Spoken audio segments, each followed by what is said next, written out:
empezamos, que ya vamos un poco tarde, han tenido problemas como es habitual últimamente con los ferrocarriles. Venir hasta Granollers es una odisea. Sí, Estamos muy lejos de Barcelona, pero han tenido el tren parado no sé cuánto tiempo.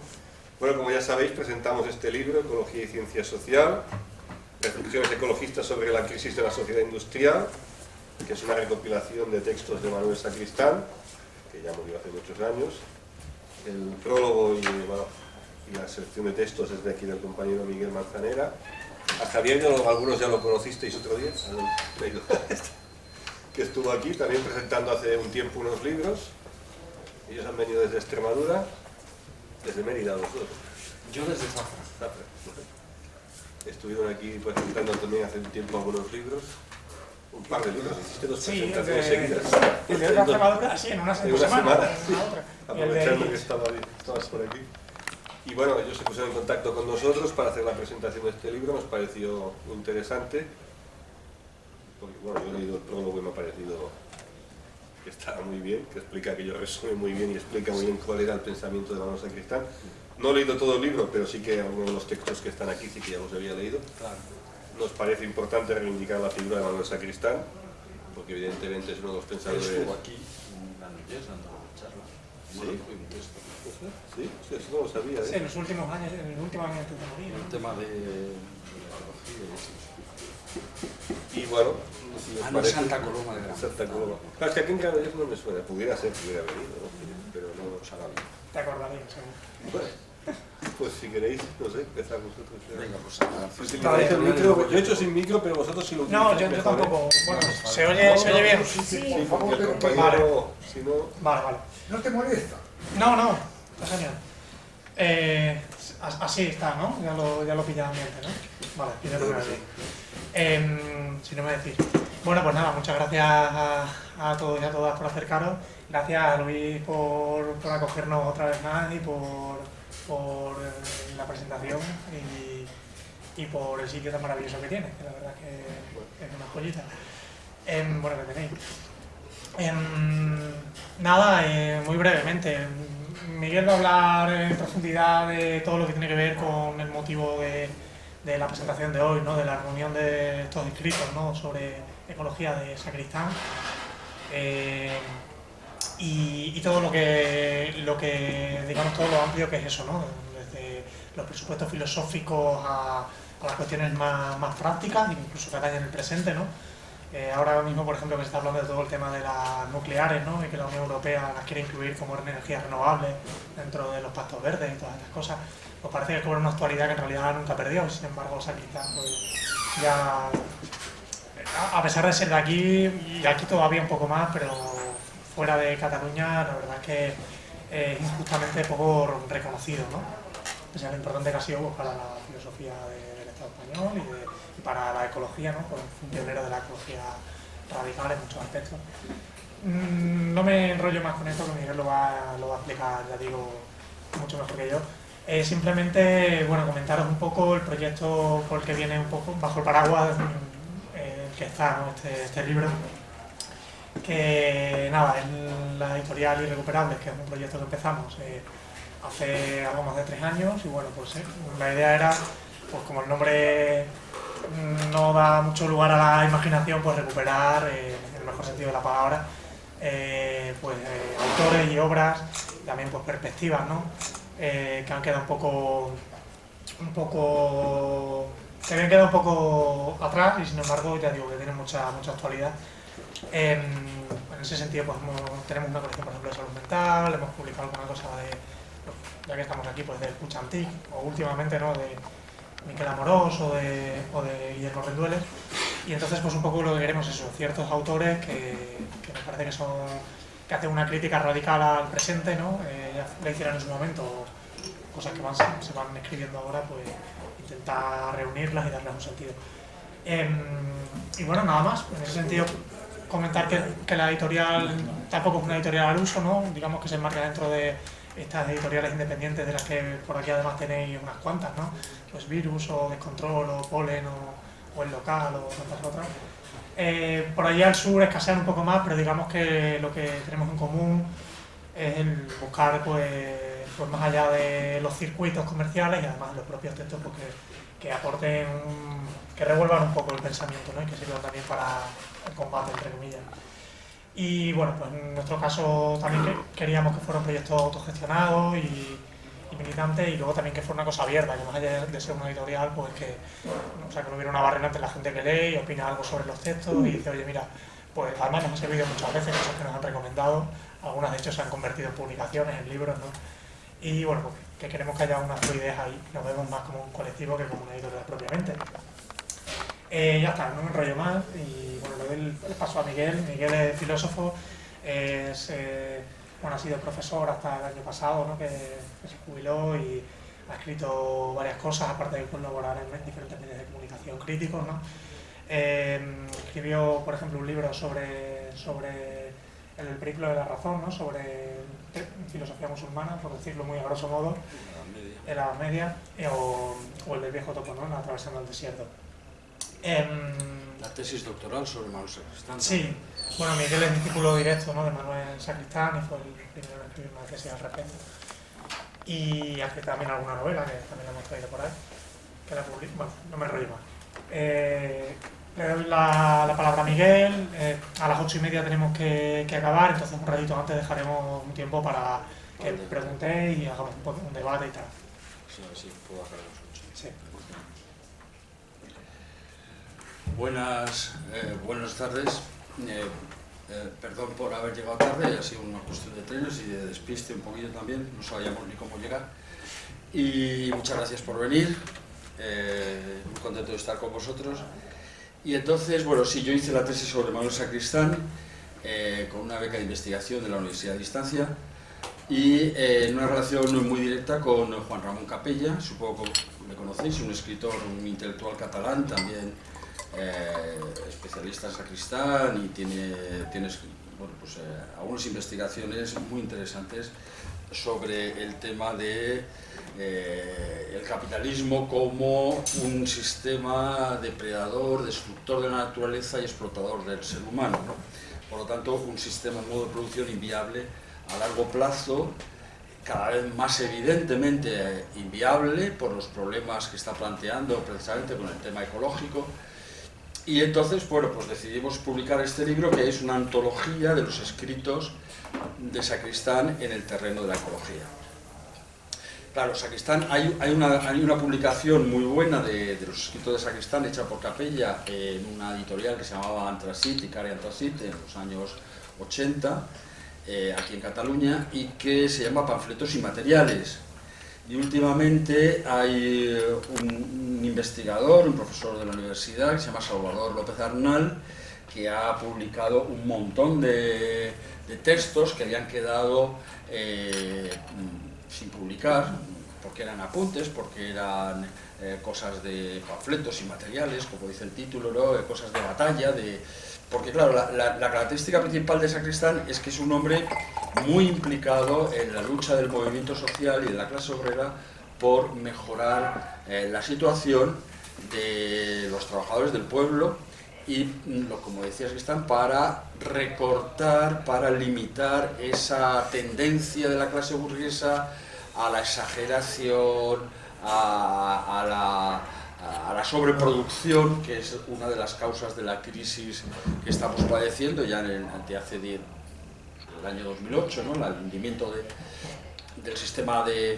económico de nuestro país, o sea, fue un hundimiento de la rama de la construcción, que se vino abajo porque había una sobreproducción de ese tipo de bienes, porque se utilizaba para especular, la vivienda se utilizaba para especular, una necesidad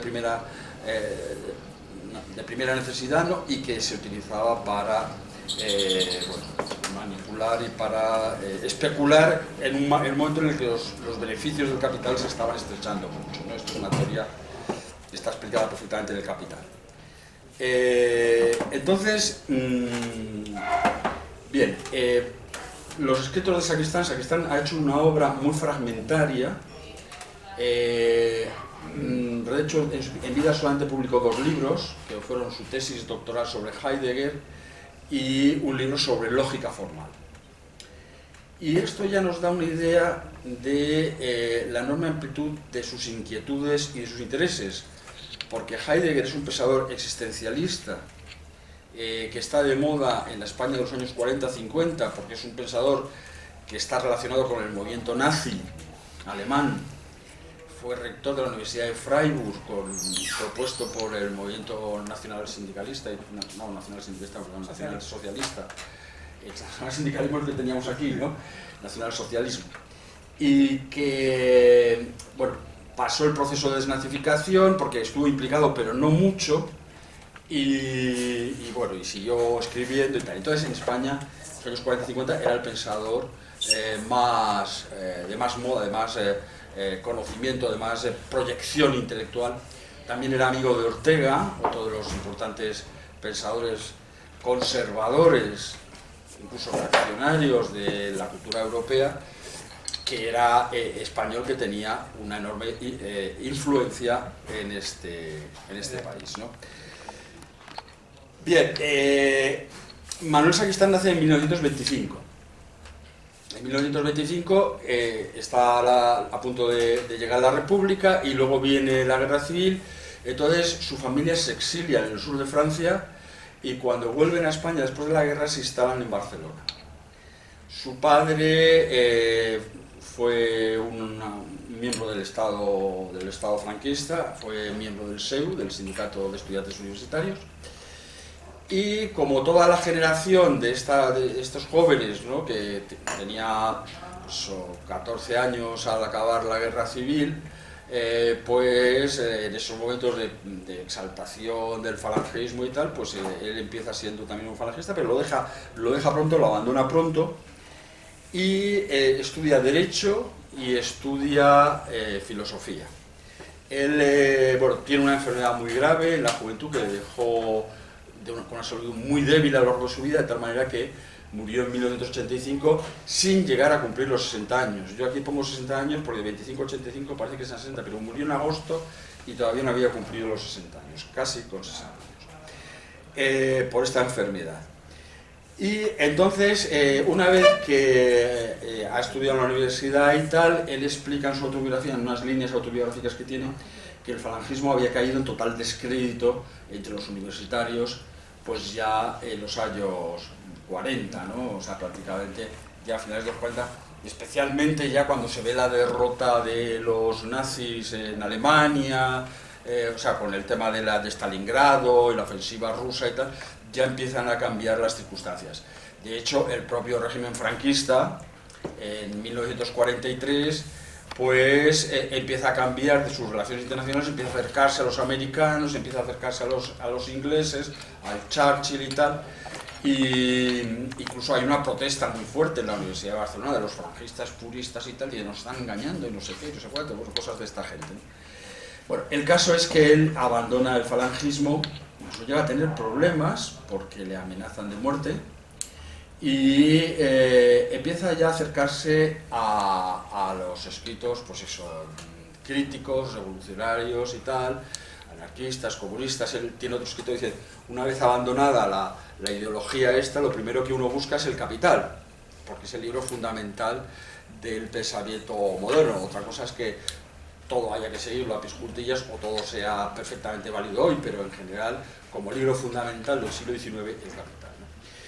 Y a partir de 1950, él, con unos amigos, aprovechando un poco esa situación que tiene su padre, que está dentro de la estructura del régimen, eso le permite un margen de maniobra, junto con otros intelectuales muy importantes de Cataluña, ¿no?, de la época, Castellet, este poeta, ahora no recuerdo el nombre, no sé si me dan un poco los nombres, pero ya la edad genera agujeros en la memoria, ¿no? Y bueno, con otra serie de intelectuales, Valverdú, etcétera, van a impulsar una revista que se llama Lalle. Sacarán 5 números entre 1950 y 1954. Porque además están aprovechando otra cosa, y es que en el gobierno de Madrid han instalado a Ruy Jiménez, que es un pensador cristiano católico más o menos afín al régimen, como la Iglesia Católica y tal, pero que empieza a hacer una cosa que se llama el aperturismo, un pequeño aperturismo, es decir, se da un poco de libertad, se empiezan a producir un montón de revistas, hay un poco de pensamiento libre y tal, que luego lo cortarán en el 54. ¿Y por qué esta maniobra del régimen? Porque en ese periodo, los que sois mayores lo sabréis, el régimen va a hacer un acercamiento a nivel internacional, va a firmar el concordato con la Santa Sede y va a llegar a un acuerdo con los americanos para poner aquí las bases de OTA, que son las de Morón en Cádiz, la de Torrejón en Madrid, la de Zaragoza y alguna más por ahí. Y entonces ese acuerdo con los americanos le va a permitir que las relaciones internacionales, hasta el año 50-54, estaban completamente aislado el régimen con respecto a un mundo donde habían triunfado las fuerzas de izquierda, ¿no?, derrotando a los nazis. Entonces esto le va a permitir al régimen respirar un poco a nivel internacional. Y para hacer eso, para poder conseguir que le reconozcan internacionalmente, hacen ese aperturismo de Ruiz Jiménez. Sí, pues quizás no lo sepáis, pero Ruiz Jiménez luego fundó un partido en la transición que se llama Izquierda Demócrata Cristiana, que sacó muy pocos votos, pero luego entraron en el PSOE y Ruiz Jiménez acabó siendo defensor del pueblo en Madrid. Este hombre de la Izquierda Democrática Cristiana. Bien, entonces empieza todo un proceso a dar conferencias, charlas y tal, y en Serradell, que era entonces secretario de organización del SUC, dice que es un hombre que se ha estado acercando al partido, que ha estado siendo crítico con el régimen y tal, y finalmente pues va a entrar en el SUC, en el primer congreso del SUC que se hace en el año 1956. Pero entre tanto han pasado más cosas, porque entonces en el año 54, cuando aquí se vuelve a cerrar todo, y se tienen que cerrar Lalle, por ejemplo, se cierran algunas revistas, Pensamiento Libre de pronto ya se ha acabado la etapa esta de aperturismo, porque ya estamos con los Estados Unidos y con el Papa y tal, pues ya podemos. Entonces el régimen vuelve a hacer a una ciudad alemana que se llama Münster, y en Münster va a estudiar lógica en la única cátedra de lógica que hay en Alemania, que la está llevando un teólogo protestante. O sea, en Alemania no se está haciendo lógica, hay un lógico muy importante en Alemania que se llama Frege, pero en realidad es un matemático, y aquello no acabo de coger en la Universidad Alemana, entre otras cosas porque hay un periodo fascista, nazi, de pensamiento de extrema derecha, ¿no? Y en España pasa lo mismo. Si se leen los escritos de los falangistas y los ideólogos del régimen, el pensamiento lógico es un pensamiento degenerado, como decían los nazis, ¿eh? Un tanterte denke, ¿no? O sea, un pensamiento sin valor. ¿Por qué? Porque esta gente lo que quiere es la fe heroica en los valores eternos y estas historias, y la lógica es un análisis que te va desmontando todas esas películas. Y entonces la lógica es un pensamiento totalmente expulsado. Lo mismo pasaba en Alemania. Entonces el único que ha hecho un trabajo sobre este pensamiento que estaba marginado en la cultura fascista es un teólogo protestante que aprovecha que es teólogo protestante y que por lo tanto también tiene ciertas posibilidades y introduce los estudios de lógica. Y Isaac Stern se va a estudiar con este hombre. Cuando vuelve publicará el otro libro que os digo que ha publicado, que es sobre lógica formal. Y la lógica formal es un pensamiento completamente contradictorio o contrario con lo de Heidegger. Las conclusiones de la tesis de Heidegger y del libro de Heidegger que publica Sacristán es que el pensamiento de Heidegger no nos sirve para nada en la época moderna, porque no nos va a ayudar para nada a entender la ciencia. Aunque Heidegger, con su crítica del progreso y del capitalismo, aunque él no lo llama alienación capitalista, sí que está apuntando a ciertos problemas importantes de la cultura capitalista, pero lo hace para conducir el agua a su molino, ¿no? Lo hace para conducir a esa demagogia fascista y nazi que a veces, pues todavía, bueno, ahora mismo acaba de ganar la Meloni y sabemos lo que está pasando en Europa, porque la crisis capitalista nos está llevando otra vez a esas situaciones.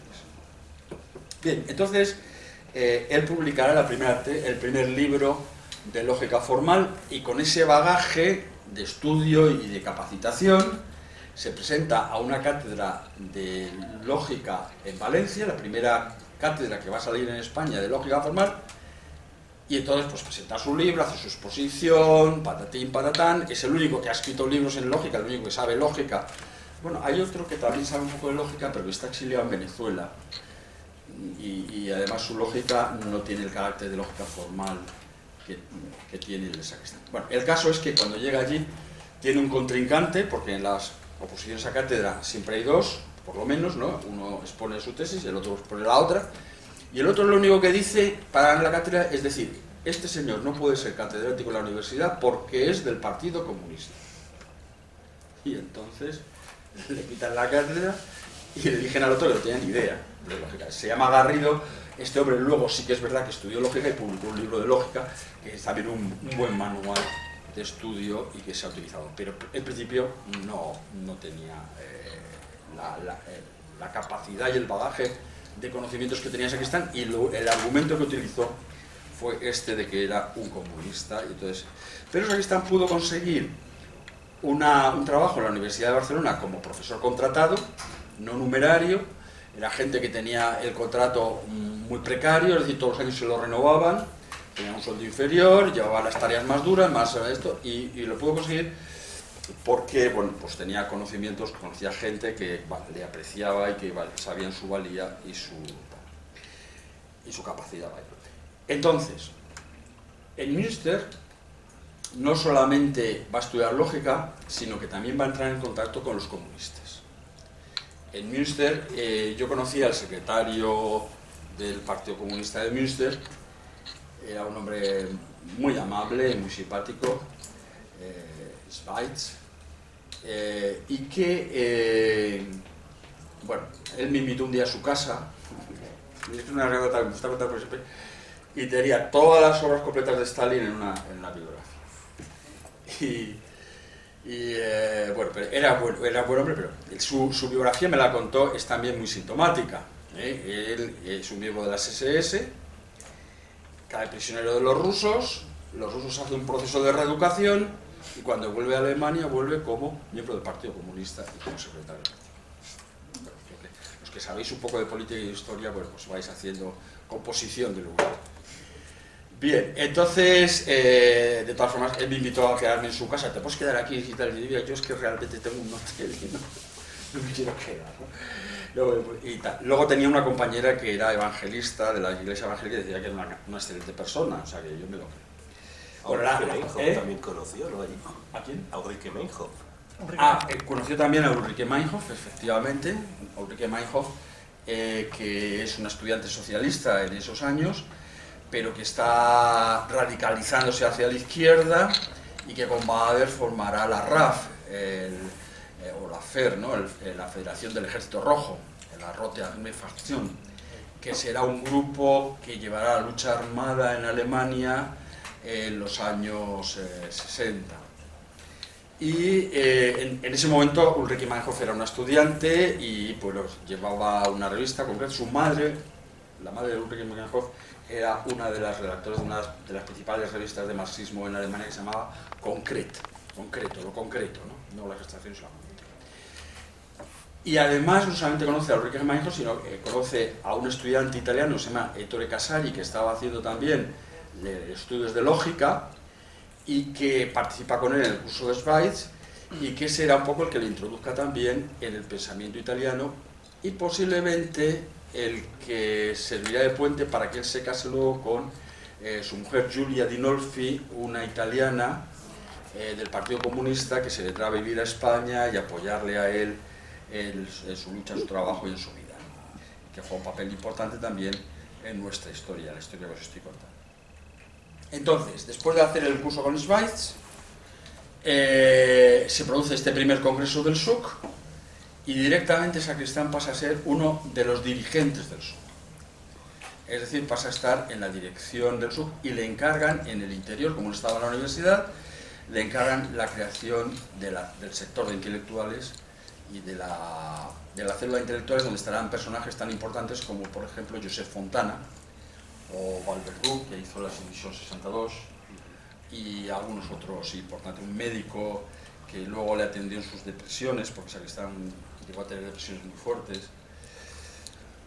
Bien, una vez dentro del SUC se encarga de la célula de intelectuales, se empieza una labor de difusión de las ideas racionalistas, progresistas, comunistas en la universidad, y de ahí va a salir también toda una serie de estudiantes intelectuales muy importantes en Cataluña, son los que están alrededor, que se vinculan alrededor de Mientras Tanto, y que, bueno, pues Fernández Buey, Capella, Toni Domènech, escritores, intelectuales, que están todos en esta línea de pensamiento del crítico del capitalismo, anticapitalista, aunque en su práctica pues, quizás no sean tan revolucionarios, pero sí que en su pensamiento son fuertemente, tampoco hay muchas posibilidades de hacer revoluciones en esta sociedad, todos sabemos cómo va la cosa, ¿no? Y es difícil, es complicado. Bien. Mientras Tanto era la revista que fundó... Sí, pero todavía no hemos llegado vale, ahí. Vale, sí, lo has mencionado. Sí, bueno, Mientras Tanto fue la revista que fundó Sacristán en el año 80, pero luego ya lo explicaré más. Bien, entonces tenemos a Sacristán en el SUC, publica artículos de carácter marxista y de materialismo dialéctico, está en la organización del partido, es uno de los dirigentes del interior frente a la dirección del exterior. Hay una falta de coherencia entre la dirección del exterior y la dirección del interior dentro del SUC, y los del SUC de vez en cuando envían gente para acá, los compañeros del interior lo llaman los pajaritos vienen desde París a controlar un poco la situación. Entonces, uno de estos hombres que vienen por aquí es Julián Grimau, quizás lo conozcáis, un comunista, es detenido por la policía, le echan el guante y en la comisaría lo torturan y luego lo tiran por la ventana. Y bueno, muerto y tal. Entonces hay una protesta generalizada en Europa y Sacristán con unos compañeros se manifiestan en las Ramblas. Son 4 o 5 nada más, o 10 a lo mejor, los detienen a todos y él está en la comisaría y dice, bueno, la conclusión que saco es que la policía conoce nuestro interior mucho más de lo que pudiéramos sospechar. Es decir, que todo aquello de la clandestinidad y tal, pues era poco para el paripé, en definitiva. Hay que decir que Sacristán tuvo durante años un policía en la puerta de su casa y sabía quién era. O sea, la gente más destacada de la izquierda pues tenía estos problemas, estaban vigilados constantemente en aquella época, y eso que Barcelona era mucho menos que Madrid. Cuando en Barcelona, por ejemplo, en el año 66 se puede hacer la capuchinada ahí en Sarriá, ¿no? En el convento de los capuchinos, que los estudiantes se juntan, hacen una superasamblea y fundan el SDEU. En Madrid eso era impensable, o sea, estaban matando gente los fascistas constantemente. Entonces, pero bueno, la represión está pendiente de él, no llegó a estar nunca en la cárcel, pero sí estaba muy vigilado por el franquismo. ¿Qué sucede? Bueno, sucede que en la década de los 70 el comunismo va a entrar en crisis, en una crisis que llega hasta nuestros días, a pesar de que ha sido un lento declive, pero que bueno, todos los podemos visualizar ahora con claridad, ¿no? Y el primer momento de esa crisis será el enfrentamiento entre los prosoviéticos y los maoístas. Es decir, en el año 64 van a romper los comunistas chinos con los comunistas rusos. Esto va a generar un fraccionamiento en el movimiento comunista que será origen de peleas y disputas y de constantes zancadillas y problemas para el movimiento comunista a lo largo del tiempo. Esto es lo primero. Y también va a pasar otra cosa, y es que Brezhnev sustituye a Khrushchev en la Unión Soviética, como secretario del Partido Comunista de Rusia, del PQ, es lo máximo y tal. Pues entonces Carrillo va a aprovechar ese cambio en la Unión Soviética para deshacerse de Claudine, que es un intelectual clave en los primeros años del Partido Comunista hasta el año 64, y una maniobra pues oportunista y bastante poco inteligente, porque es deshacerse del intelectual clave, el que había hecho las jornadas de reconciliación nacional y un poco la política que fue la salida de aquella época tan oscura que fue la primera parte de la dictadura franquista, fue una época de prácticamente guerra civil. Y entonces Carrillo empieza con sus oportunismos que acabarán liquidando también el Partido Comunista en la transición, con aquellas maniobras que hacía de hablar con Suárez y con el rey y tal, y nadie, todo el mundo es igual, ¿no? Este es uno de los problemas graves que se va a plantear en el SUC y en el Partido Comunista.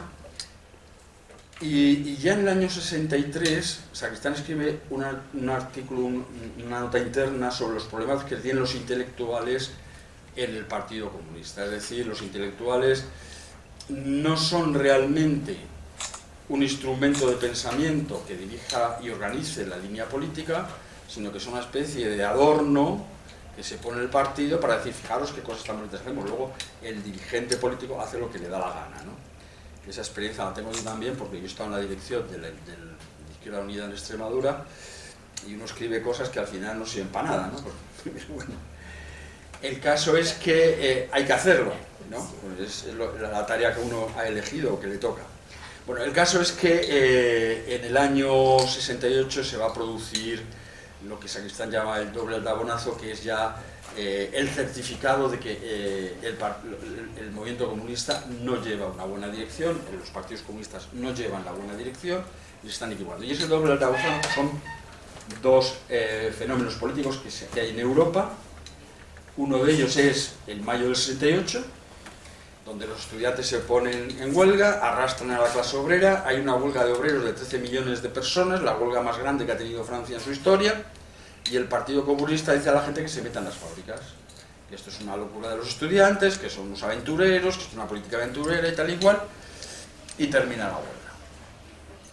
Y entonces el otro fenómeno importante es la primavera de Praga, donde Dubček bueno, pues introduce una línea de renovación, de regeneración del sistema socialista, pero los rusos no se fían de él y le meten los tanques y acaban con un fenómeno importantísimo que hubiera podido ser una salida de renovación del leninismo. Sacristán en sus escritos dice que eso es el leninismo. El leninismo en la práctica era Dubček. Y entonces él dice, bueno, esto nos lleva al desastre. O sea, esta situación nos lleva al desastre. Y entonces, al año siguiente rompe con la dirección, les envía una carta y les dice literalmente: esta dirección no es capaz más que de captar oportunistas en su interior, ¿no? O sea, gente que no es elegida democráticamente, sino que simplemente es cooptada y son oportunistas. Es un tal Gutiérrez que le caía muy mal, que seguramente lo era, y entonces pues se separa de la dirección definitivamente del SUC y empieza toda una labor de crítica de la teoría marxista, de los clásicos marxistas, de intentar comprender cuál es digamos, de filosofía de la ciencia, cuáles son las estructuras básicas de la teoría marxista, y no de una forma escolástica y dogmática como se ha hecho en Rusia, en la URSS, quiero decir, ¿no? Sino de una manera creadora, desde un punto de vista personal, desde sus conocimientos de filosofía de la ciencia, de lógica formal, de cultura, etc., ¿no? Y esto es un periodo muy fructífero de creación de pensamiento. Y bueno, al final de estos años, estamos hablando ya de los años 70, va a crear una revista que se llama Materiales y luego la revista Mientras Tanto. Entonces, aquí se produce algo muy importante, y es que en el año 72 se va a publicar el informe del Club de Roma. Fijaros que estamos en el 50 aniversario de ese informe, y este informe tiene una enorme importancia porque es el primer aviso de que el capitalismo es inviable a largo plazo por motivos ecológicos y de los recursos naturales, y que por lo tanto hay que empezar a cambiar la forma, el modo de producción, ¿no? Estamos a los 50 años, no se ha hecho prácticamente nada. Ahora sabemos que es imposible que este sistema y este modo de producción resuelva los problemas ecologistas. No hay un capitalismo verde, eso es mentira. Y es una desgracia que, siendo una fecha importante, el 50 aniversario, no se haya hecho ningún recordatorio. Porque la importancia de este informe, voy a intentar explicarla un poco después, lo hablaré luego, pero fundamentalmente es que es un ataque directo contra la ideología del progreso sin límites, contra el desarrollo capitalista que no reconoce ningún otro valor que no sea el económico, y esa idea de que el desarrollo va hacia el infinito. El desarrollo humano, pues a lo mejor va hacia el infinito, pero no, desde luego, de la manera en que se está haciendo, ¿no?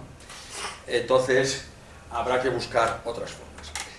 Y, claro, la ideología liberal, la ideología del progreso, la razón como expansión sin límites de la personalidad humana, de las capacidades humanas, deja de ser una verdad absoluta e irrefutable. Está refutada por los límites del crecimiento. Entonces, lo que va a hacer Sacristán va a reflexionar sobre todo esto, empezar a escribir sobre la problemática ecológica, y como el Partido Comunista, él ya se ha dado cuenta, ya ha dicho, ya ha señalado que no tiene continuidad, que no es el órgano o el instrumento que puede hacer la transformación social, él se dirige hacia los movimientos sociales. Es decir, él ve cuál es la situación real que se está produciendo en el pueblo, en la gente, en la cultura, ve que hay feminismo, que hay pacifismo, que hay ecología, y entonces funda una revista que está intentando impulsar estos movimientos como fuerzas sociales capaces de la transformación, dado que el Partido Comunista no sirve ya. Pero él mantiene una idea fundamental. La fuerza que puede cambiar las cosas es la clase obrera. La clase obrera es la parte de la sociedad que crea la riqueza, es el órgano de la sociedad para intercambiar con la naturaleza, y la única institución, la única fuerza social que puede hacer que el capitalismo se termine es la clase trabajadora. ¿Cuál es el problema? La clase trabajadora ha perdido la conciencia de clase. Ya no se considera clase trabajadora, se considera clase media, ha adquirido ciertos niveles de vida, confort y tal, y ya no está dispuesta a renunciar a todo esto. En el análisis leninista, como sabéis, la clase obrera en los países imperialistas es una aristocracia obrera que tiene acceso al conocimiento, que tiene una cualificación, una alta cualificación en su capacidad de trabajo, y por lo tanto tiene unos niveles de renta altos que le permiten un nivel de vida superior al resto de los trabajadores en el mundo, ¿no? En los países menos desarrollados. Es verdad que ahora estamos entrando en una crisis que está limitando mucho esas posibilidades de consumo, y esto hace que todo esté un poquito temblando en el sistema. Pero también estamos viendo que la clase obrera, en vez de recuperar su conciencia de clase y darse cuenta de que el capitalismo es un sistema explotador y destructor y tal, lo que hace es irse hacia el fascismo, en muchos casos, porque lo que quiere es volver o sostener sus niveles de vida. De hecho, el 15M, con toda la fuerza política que supuso del pueblo en la calle, sin embargo, en muchos momentos parecía que lo que querían era mantener el estatus. Estamos perdiendo el estatus. Juventud sin futuro significaba el futuro, el modelo de nuestros padres ya no se va a dar, y era verdad, pues eran los primeros síntomas de la crisis, pero no había un proyecto, o no acabó de cuajar un proyecto de transformación social en profundidad de la sociedad capitalista, y todo acabó en Podemos y en la absorción de Podemos por el gobierno progresista, y es lo menos malo, y yo estaba en Izquierda Unida y he seguido votando esa opción, por aquello de que es el mal menor, pero vamos, sin muchas ilusiones, ¿no? O sea, la verdad, sin ilusionarme demasiado con el tema. Bueno, entonces, Sacristán, yo creo que ha puesto, gracias a esa visión, a esa reflexión profunda, ha hecho un análisis del marxismo que lo ha puesto a la altura de los tiempos, y ha señalado cómo estas nuevas circunstancias históricas que supone los límites del crecimiento, inciden directamente en la problemática de las ciencias sociales. O bien desde el punto de vista capitalista, la ciencia de la sociología capitalista, que es una sociología hecha para manipular, para sostener el sistema de la explotación, para aislar a la gente, para generar individuos aislados, para manipular la conciencia a través de una publicidad engañosa, a través de los fakes y tal, pero también afecta a el marxismo como ciencia social. Bueno, Sacristán decía que el marxismo no era una ciencia, o por lo menos esa es la interpretación que hace Paco Fernández Buey. Yo sí que creo que hay ahí elementos de teoría científica, en el sentido de que, por ejemplo, la ley que culmina en el tercer volumen del Capital, toda la investigación de Marx, que es la ley de la tendencia a la baja de las ganancias, que es lo que genera la crisis del capitalismo, se produce porque las ganancias capitalistas tienden a bajar, por la ley de rendimientos decrecientes también. Y entonces ese descenso de la tasa de ganancia inhibe la motivación del empresario para invertir. Esa inhibición del empresario para invertir genera depresión económica, genera paro, o sea, expulsión de los trabajadores del circuito productivo, genera paro, etcétera, etcétera. Y todo esto es los primeros capítulos del volumen tercero, que es después de toda una investigación, que son los volúmenes primero y segundo del Capital, y esa ley es la explicación de que las crisis capitalistas son inevitables y son cíclicas, vuelven siempre. De hecho, lo que estamos viviendo en estos días, en estos años, es una reproducción de lo que sucedió en el siglo XX con la crisis económica del 29, la depresión económica, el ascenso del fascismo, el nazismo. Estamos viendo el mismo fenómeno repetido en Europa, en los países imperialistas, ¿no? Y este ciclo se explica por este descenso de la tasa de ganancia. Es verdad que los capitalistas tienen instrumentos o tienen una serie de técnicas o tácticas para recuperar esta tasa de ganancia, también lo explica el Capital. El volumen tercero del Capital también lo explica Marx y Engels, porque Engels escribió el volumen. Entonces, entre los dos ya explican esa tendencia, y hay una serie de mecanismos. Por ejemplo, lo estamos viendo, la guerra, primero, genera fascismo. La guerra es uno de los elementos, y no me refiero a la guerra de Ucrania, me refiero a una guerra que empieza con la guerra de Irak, y sigue con Libia, y sigue con Afganistán, o empieza en Afganistán y sigue con otro. Es decir, una guerra continuada contra los países musulmanes, pero también en Europa, en aquellos lugares del antiguo socialismo que han resistido o han intentado resistir la avalancha capitalista, como fue Yugoslavia, o como es ahora las zonas del Donbass, etcétera. Y Ucrania, pues no, pues una parte se quiere ir con Occidente y otra no. Pero bueno, es una guerra permanente. Esa guerra le sirve al capitalismo para encuadrar movimientos fascistas y desarrollar movimientos fascistas.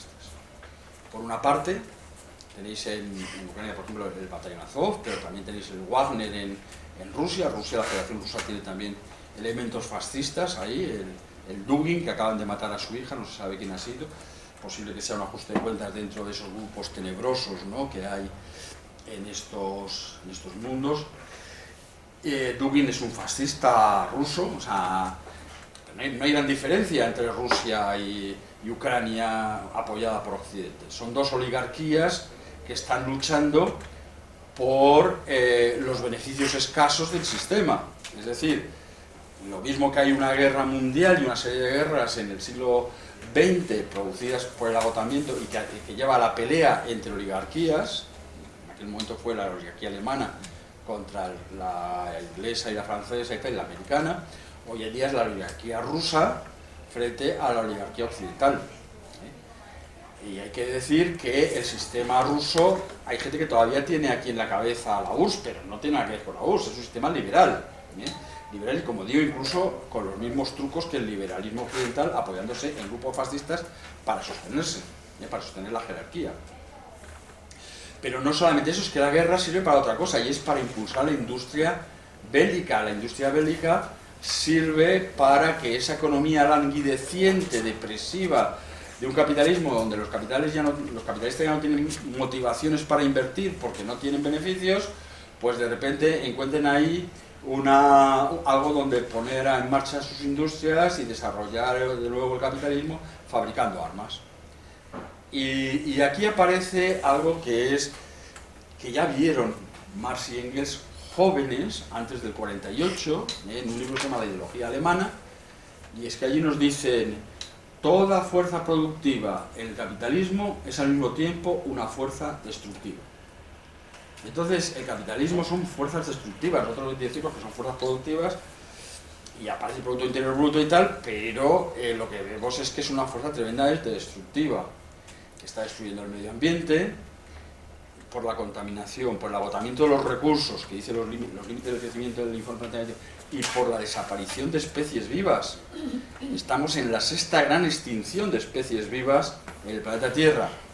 Una extinción comparable a la de los dinosaurios en el secundario, que es muy famosa porque han hecho películas y todo el mundo ha visto los dinosaurios, los muñequitos estos y tal, ¿no? Entonces, estamos en una situación histórica realmente grave, y el triunfo de la Meloni es de la esperar. O sea, no todos lo esperábamos, pero ¿por qué se produce y por qué se hace? Porque la crisis, esto es un índice clarísimo de que la crisis del capital es muy profunda. Es una crisis que no tiene solución fácil, y no tiene solución fácil dentro del esquema de las democracias formales. Necesitan un movimiento fascista muy duro para meter a la clase obrera en vereda, para incrementar la explotación de los trabajadores y también para incrementar la explotación de los países del tercer mundo, de las materias primas. De hecho, el objetivo de la guerra, de la presión que ha hecho Occidente sobre Rusia, especialmente el intento de apoderarse de sus materias primas, para intentar recuperar las ganancias de un sistema languideciente y en crisis. Yo no sé cuánto tiempo llevo hablando, quizás ya sea hora de que os deje la palabra. Llevo... más si quieres, Miguel. A lo mejor 10 minutillos más quedan, pero ya luego... No sé si, por ejemplo, con este tema se puso a la coalición el tema del ecofascismo, ¿no?, que decíamos en la charla ayer, ¿no? El ecofascismo. En cuanto... Habla tú, no, simplemente pues... No, pero vamos, coméntalo tú si quieres. Vale, bueno, pues un poco esto, ¿no?, que ya sabréis, ¿no?, la idea de que en un planeta en el que los recursos están casi previstos, ¿no?, en los plazos en los que se va a acabar, ¿no?, minerales o el petróleo de aquí a 20, 30, 40 años, ¿no?, y cada vez no solo más escaso, sino de más difícil acceso, ¿no? Pues veníamos hablando en el tren precisamente del tema del litio, ¿no?, que está en algunas regiones de Latinoamérica, pues en Bolivia, no sé si también en Ecuador, en Colombia, lo veníamos comentando por Extremadura, ¿no? Pero es verdad que, por ejemplo, el petróleo de calidad le quedan escasos 15 años y luego hay otros 15 años de un petróleo de menor calidad, que además cuesta mucho más sacarlo, que la energía que se invierte para sacarlo te queda casi nada de beneficio, ¿no? Algo así como que se invierten 8 barriles para sacar 10. O el tema del fracking, ¿no?, que luego también es un petróleo sucio, ¿no?, de mala calidad. Y pues digamos que todo ese momento de expansión, o bueno, estas palabras, ¿no?, que se usan de desarrollo, ¿no?, que viene teniendo el capital, ¿no?, y que le ha permitido, digamos, bueno, le ha permitido en primer lugar que mucha gente no tenga nada, es decir, un reparto muy desigual, o directamente no se le puede llamar ni reparto porque hay mucha gente que no ha recibido nada, ¿no?, como cuando hablamos del tercer mundo, pero que ya incluso en el primer mundo, pues, tal como está configurado el sistema, pues es inviable, ¿no?, y es lo peligroso, porque no se están dando los pasos para cambiarlo, sino que se mantienen unas estructuras muy centralistas, muy verticales, que no van a ser sostenibles con el tipo de energía que tenemos, o sea, que se va a acabar esta energía. Y bueno, y luego también lo que es directamente la escasez de recursos que puede haber, ¿no?, porque todo el sistema, digamos, de distribución pues está organizado según este sistema, ¿no?, que es muy centralista, y pues parece que no está habiendo un plan de transición social, ¿no?, por más que se llenen la boca, y cuando vemos que lo hay, pues parece que una transición vertical, lo cual solo puede dar pistas de que vamos hacia un mundo quizá más acotado, si no hacemos nada por impedirlo, ¿no?, en el que efectivamente va a haber menos energía, porque eso es inevitable, pero pero que bueno, que no va a ser un mundo más en el que los recursos estén mejor distribuidos o haya más democracia o digamos sea más equitativo, ¿no? Porque al final el sistema social o político está fuertemente basado en el reparto y en gran medida también en la energía, ¿no? Decíamos ayer. Entonces, bueno, pues parece que una de las soluciones, que esperemos que no sea la definitiva, es pues esta alternativa del ecofascismo, ¿no? Que viene a ser algo así como que ciertos sectores a nivel internacional y poniendo la mira en lo industrial, pues acaparan los recursos, ¿no? A nivel de, ni siquiera de países, porque a veces son zonas, ¿no? Son unas zonas en las que se ven beneficiadas porque hay yacimientos o porque son privilegiadas por su zona, pues, bueno, por temas estratégicos, ¿no? Geoestratégicos. Y bueno, pues un poco eso, ¿no? Lo de ecofascismo, que me imagino que conocéis el término, no es más que bajo una supuesta racionalización de los recursos, pues al final privilegia a un porcentaje muy pequeño o a una emergente clase social que en gran medida es la que ya tenemos hasta ahora, ¿no? Déjame. Sí, bueno, Sacristán, claro, también piensa, y además está aquí recogido en los escritos y tal, cuál puede ser la salida a esta situación que estamos viviendo, ¿no? Que la paradoja principal, yo insisto, es que las fuerzas del cambio, de transformación más importantes, que son las clases trabajadoras, han adoptado unas posiciones conservadoras, adaptacionistas al sistema y tal, y entonces no hay fuerzas obligatorias. Es la paradoja que estamos viviendo y es la clave de lo que tenemos que pensar y darle salida. Entonces él, investigando, porque las teorías ecológicas, fijaros, esto es curioso, un pensamiento distinto que se acerca al ecologismo se ha producido en Europa del Este antes que en Europa occidental, y no necesariamente dentro del marxismo, pero también dentro del marxismo, ¿no? Entonces tenemos, por ejemplo, Georgescu Röntgen, que es un rumano que hace una investigación de la economía desde el punto de vista de la ley de la termodinámica, de la ley de la entropía, y consigue enlazar los temas ecológicos con las cuestiones económicas.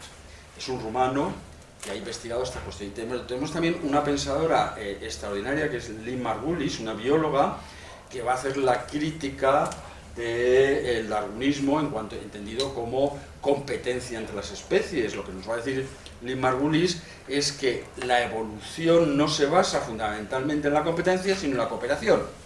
Y ella se basa en las células eucariotes, que es una combinación de células procariotes y de células mitocondrias.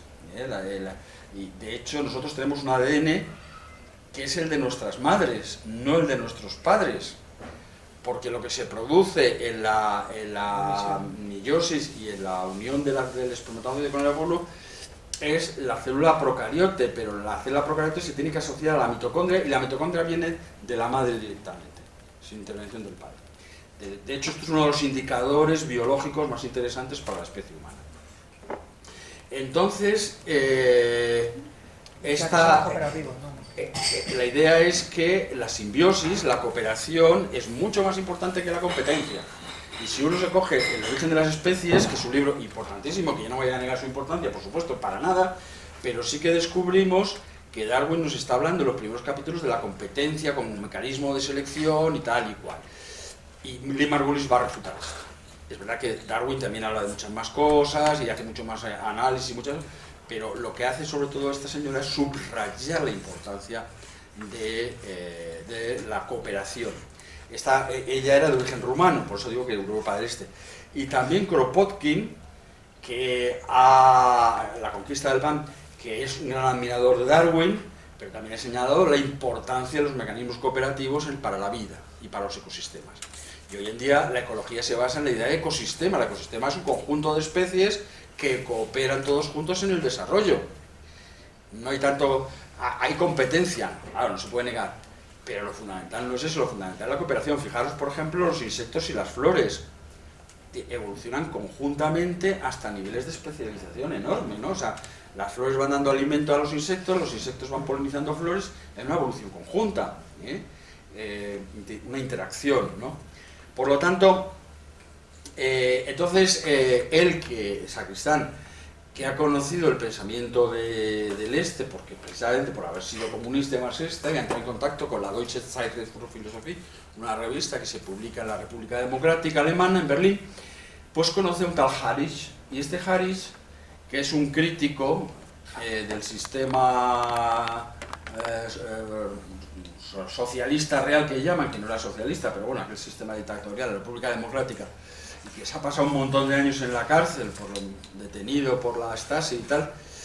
Este hombre ha evolucionado también y empieza a pensar los problemas ecologistas que tiene el desarrollo capitalista, y sobre todo el hecho de que los sistemas socialistas no se diferencian del capitalismo, no se diferencian tanto, Por ejemplo, ya en los años 20, las fábricas soviéticas empiezan a importar los métodos de producción americanos, el taylorismo y el fordismo, el control de los tiempos, todo eso se empieza a importar y se introduce como elemento de la productividad en la economía rusa.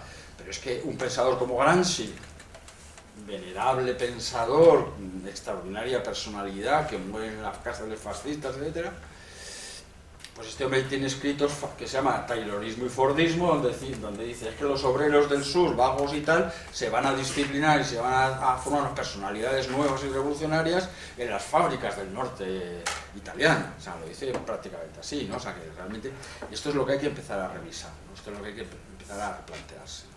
Es curioso que en cierta manera tiene razón, pero al contrario, ¿no? Estoy pensando en el movimiento italiano de los años 70, sí. Trabajadores que se van al norte a trabajar, pero claro, se rebelan contra el trabajo. Es verdad, llevan su cultura, ¿no? Al revés, ¿no? Acierta, pero al revés, un poco. Curioso. Sí, pero te refieres a las brigadas rojas o... No, bueno, al movimiento autónomo. Al movimiento autónomo, sí, claro. Sí. Sí, bueno, pero que la mayoría de la clase obrera entra por ahí también, ¿eh? Es decir, hay movimientos, claro, por supuesto, y todo el movimiento revolucionario en los años...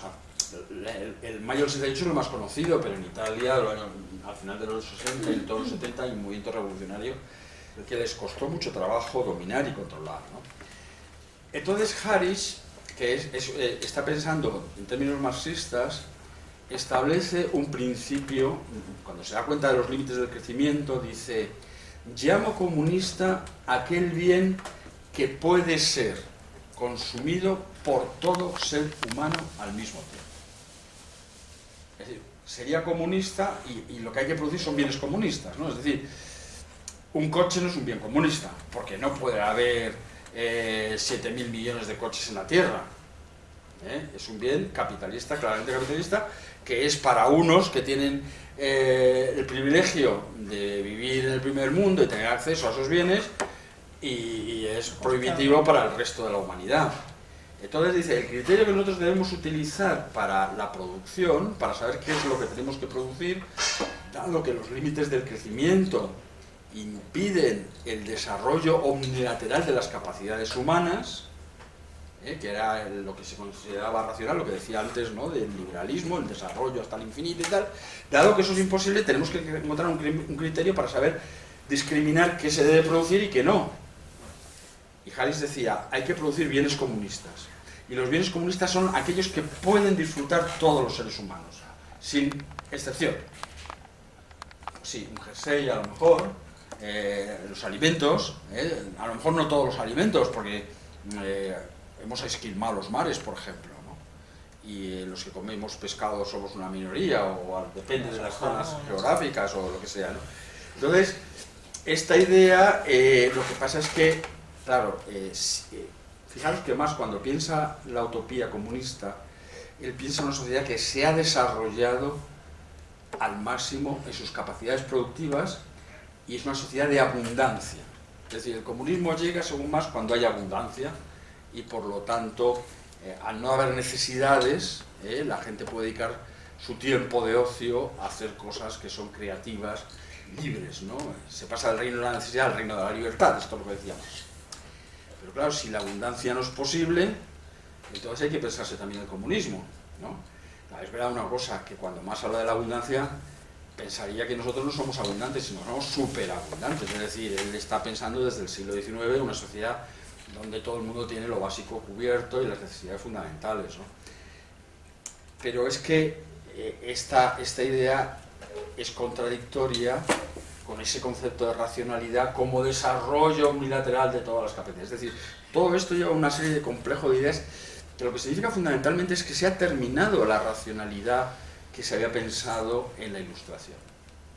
Y esto nos lleva también a Rousseau, porque Rousseau es el que nos dice, muy bien, el desarrollo de las potencialidades humanas y tal, pero eso está en contra de la vida moral del ser humano, es decir, se hace en contra de la justicia, se hace en contra de la igualdad, se hace a favor de la desigualdad, etc. Entonces, claro, el problema de Rousseau también a veces se le quiere buscar, en esa república participativa se le quiere también buscar el lado represivo, ¿no? Entonces, claro, si tú tienes que hacer un criterio para discriminar qué es lo que hay que producir y qué es lo que no hay que producir, y lo tienes que imponer a la sociedad, significa que la libertad se ve recortada, ¿no? Que eso también es claro desde el punto de vista de la sociedad capitalista y de las quiebras de la racionalidad moderna que lleva al posmodernismo, esa crítica de la Escuela de Frankfurt, que dice que la libertad y la justicia son cosas contrarias. A mayor justicia, menor libertad, a mayor libertad, menor justicia. Esto es una problemática que han planteado la Escuela de Frankfurt, Horkheimer, por ejemplo, ¿no? Y es una problemática muy importante. ¿Cómo lo resuelve Sacristán? Pues un poco en la línea que decía Habermas. La solución es la creación de comunidades de base, de productores, que descentralizan la producción, que producen cada uno de manera libre, de forma comunitaria, aquellos bienes que necesitan y que se pueden intercambiar también de alguna manera, es decir, una descentralización completa de la economía. Pero él señala otra cosa, esa descentralización de la economía, esa producción, pues, que por ejemplo es la vía campesina, ¿no? la agricultura sostenible, la agricultura para la comunidad, ¿no? O otra serie de ideas que llevan a la descentralización de la producción, necesita también una centralización política que señale qué es lo que se puede producir y qué es lo que no se puede producir, que oriente a los productores hacia el justo equilibrio, y eso lo tenemos también. Son las declaraciones universales de los derechos humanos por parte de la ONU. Es decir, tenemos ya una legislación universal que nos dice qué es